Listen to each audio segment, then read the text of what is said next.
Hello friends, नमस्कार। आज मैं आपके पास कच्छ और देवयानी की कहानी लेके आई हूँ। कच्छ जो थे वो बृहस्पति भगवान के पुत्र थे और देवयानी जो थी वो असुरों के गुरु शुक्राचार्य की पुत्री थी। फ्रेंड्स, देवता और असुरों के बारे में हमने कई बार सुना है कि उनके बीच में घमासान युद्ध होते थे। एक दिन देवतागण आपस में बात कर रहे थे, तो बात करते करते एक देवता ने कहा कि हम असुरों पर विजय तो प्राप्त कर लेते हैं, पर ये असुर पुनः जीवित कैसे हो जाते हैं? कौन सी विद्या है जो असुर पुनः जीवित हो जाते हैं? ऐसा विचार करते करते उन्होंने निर्णय किया और उन्होंने बृहस्पति भगवान को कहा कि आप अपने पुत्र कच्छ को भेजिए असुरों के बीच, ताकि वह यह विद्या प्राप्त करके आए। कच्छ देवताओं के गुरु बृहस्पति का पुत्र था। शुक्राचार्य राक्षसों के गुरु थे। शुक्राचार्य को मृत संजीवनी विद्या का ज्ञान था। कच्छ को शुक्राचार्य के पास मृत संजीवनी विद्या सीखने भेजा गया।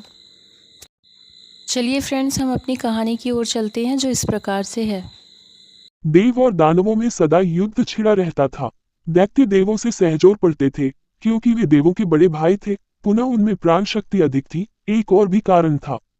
दैत्यों के पूज्य गुरु शुक्राचार्य मुर्दे को जीवित कर देने वाला संजीवनी मंत्र जानते थे। यद्यपि देवता अमर थे और बुद्धि में असुरों से श्रेष्ठ, फिर भी बारंबार असुरों की मरी हुई सेना को पुनः जीवित होते देख घबरा गए थे। शुक्राचार्य की सेवा। देवों के गुरु बृहस्पति ने देवों को बचाने का उपाय सोचा। श्रद्धा, भक्ति तथा सेवा आदि गुणों से असुर गुरु को प्रसन्न कर उनसे संजीवन मंत्र का ज्ञान प्राप्त करने के लिए उन्होंने अपने रूपवान ब्रह्मचारी पुत्र कच्छ को उनके पास भेजा। कच्छ की सेवा, श्रद्धा और गुरु भक्ति देखकर गुरु शुक्राचार्य द्रवित हो गए। आचार्य शुक्र की कन्या देवयानी कच्छ के रूप और गुणों की दिव्य छटा देखकर उस पर मुग्ध हो गई और उसे हृदय से प्यार करने लगी। जब असुरों को यह मालूम हुआ कि बृहस्पति पुत्र कच्चाचार्य के पास अध्ययन करने के लिए आए हुए हैं, उन्होंने स्वभावतः शंका हुई, कहीं ऐसा न हो जिस विद्या के बल पर हम लोग विजयी होते हैं, वह आचार्य की कृपा से इसे प्राप्त हो जाए। उन लोगों ने शत्रु पक्ष का होने के कारण विद्यार्थी का प्राणांत कर देने का निश्चय कर लिया, पर आचार्य से डरते थे, इसलिए छिपकर ऐसा करने का संकल्प लिया। और एक दिन कच्छ को उन्होंने मार भी डाला।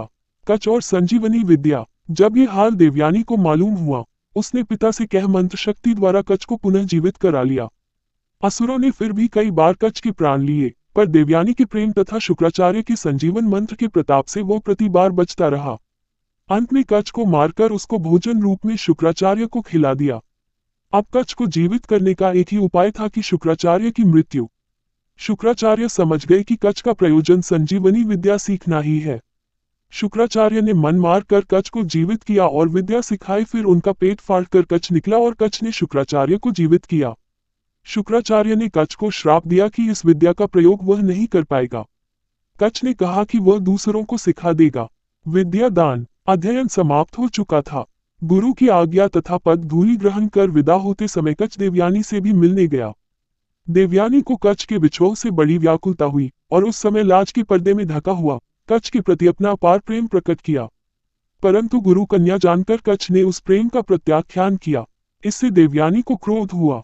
कच्छ को प्राण दान अब तक उसी ने दिया था, एक बार नहीं अनेक बार, अतः उसके प्राणों की वह अधिकारिणी हो चुकी थी। पर कच्छ अपने प्राणों की बाजी लगाकर एक उद्देश्य की सिद्धि के लिए वहां गया था। पुनश्च देवयानी उसके गुरु की कन्या थी, जिसे सदा ही वह धर्म बहन समझता आ रहा था, इसलिए धर्म तथा उद्देश्य को ही उसने प्रधान माना। देवयानी ने कच्छ के दिल की सच्चाई देखकर प्रेम के उन्माद में श्राप दे दिया, उसकी सीखी हुई विद्या निष्फल हो जाए। कच्छ ने भी उद्देश्य की दृढ़ता पर अटल रहकर शाप दिया कि उसका यह अवैध प्रेम विवाह की हीनता को प्राप्त हो, उसे ब्राह्मण जाति का कोई पुरुष पत्नी रूप में स्वीकार न करे। अमरावती पहुंचकर कच्छ ने वह विद्या दूसरे को सिखा दी और देवताओं का मनोरथ सफल किया। आपको ये कहानी कैसी लगी फ्रेंड्स, ज़रूर बताइएगा। और आपको पूजा से रिलेटिव कोई भी जानकारी चाहिए या भगवान जी की कथाएं सुनना अच्छा लगता हो, तो please like, comment, subscribe, share it. Thank you friends, हम फिर मिलेंगे नई कहानी लेकर।